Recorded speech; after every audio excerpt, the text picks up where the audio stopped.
बिस्मिल्लाहिर्रहमानिर्रहीम। Valve type arrester.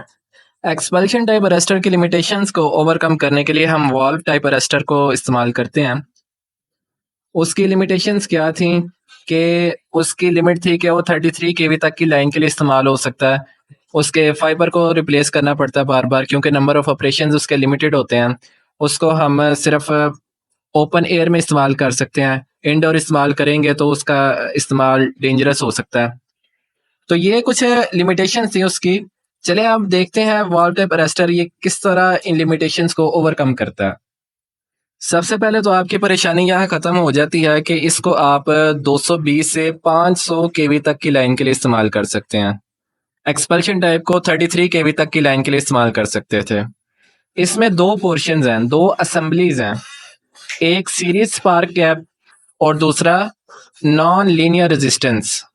Non linear register आपने शुरू में देखा है, जिसकी मैंने जनरल डिस्क्रिप्शन दी थी, उसकी यहाँ पर डिटेल आएगी, क्योंकि वॉल्व टाइप अरेस्टर सबसे ज्यादा इस्तेमाल होते हैं। और ये कैसे होते हैं ये देखते हैं। पहले है स्पार्क गैप्स। इसमें आइडेंटिकल गैप्स को सीरीज में लगा दिया जाता है। इनके साथ ग्रेडिंग रजिस्टर भी होते हैं, और ये ग्रेडिंग रजिस्टर गैप के क्रॉस वोल्टेज डिस्ट्रीब्यूशन को लीनियराइज करने की कोशिश करते हैं। ये नॉन लीनियर रजिस्टर नहीं होते, उससे डिफरेंट है। यहाँ पर आपको दो स्पार्क गैप नजर आ रहे हैं, और ये पोर्सलेन हाउसिंग के अंदर बने होते हैं।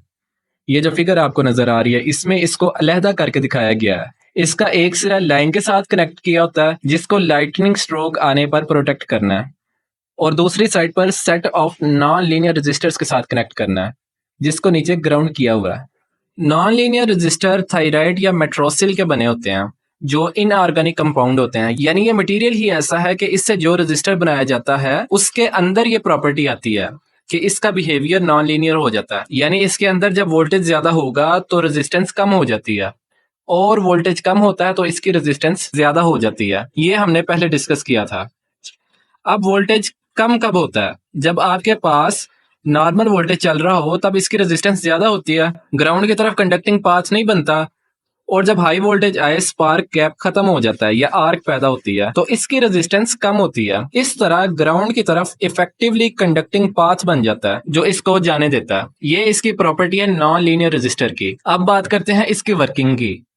नॉर्मल कंडीशन में तो कुछ भी नहीं होगा, लेकिन जब फॉल्ट आएगा, लाइटनिंग स्ट्रोक की वजह से ओवर वोल्टेज आएगा, लाइटनिंग स्ट्रोक हिट करेगा, तो सीरीज स्पार्क गैप में आर्क पैदा होगी, जो नॉन लीनियर रेजिस्टर में से गुजरेगी और लो रेजिस्टेंस पाथ को फॉलो करते हुए ग्राउंड हो जाएगी और वापस नहीं जा सकेगी, क्योंकि आर्क बुझने के बाद रेजिस्टेंस ज्यादा हो जाएगी, जिसकी वजह से फॉलो अप करंट कम हो जाएगा। एडवांटेज की बात करें तो ये बहुत इफेक्टिव प्रोटेक्शन है अगर हमने ट्रांसफार्मर या केबल्स की प्रोटेक्शन करनी है, और इसका ऑपरेटिंग टाइम 1 सेकंड से भी कम है, और इसकी इंपल्स रेशियो भी प्रैक्टिकली यूनिटी है, यानी यूनिटी के जितना करीब होगा उतना बेहतर है। लेकिन लिमिटेशन क्या है?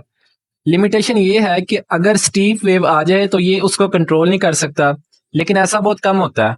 और दूसरी लिमिटेशन ये है कि इसकी परफॉर्मेंस अफेक्ट हो सकती है अगर इसके इनक्लोजर में मॉइस्चर यानी नमी आ जाए, और ये भी कोई बहुत बड़ी लिमिटेशन नहीं है, इसको आप इस्तेमाल कर सकते हैं। यहाँ फिगर में भी आपको लाइटनिंग अरेस्टर दिखाए गए हैं, नीचे से इनको ग्राउंड किया गया है। इसके अंदर वही मटेरियल होगा, सीरीज गैप्स होंगे, और इसके साथ साथ नॉन लीनियर रेजिस्टर होंगे और ग्राउंड की तरफ। तो स्टूडेंट्स, ये था आज का हमारा लेक्चर। आई होप आपको काफ़ी चीज़ें क्लियर हो गई होंगी। इसमें अगर आपका कोई क्वेश्चन है तो आप कमेंट करके पूछ सकते हैं। वीडियो पसंद आई हो तो वीडियो को लाइक कर दें, चैनल को सब्सक्राइब कर लें और बेल आइकन पर क्लिक कर दें। Thank you very much.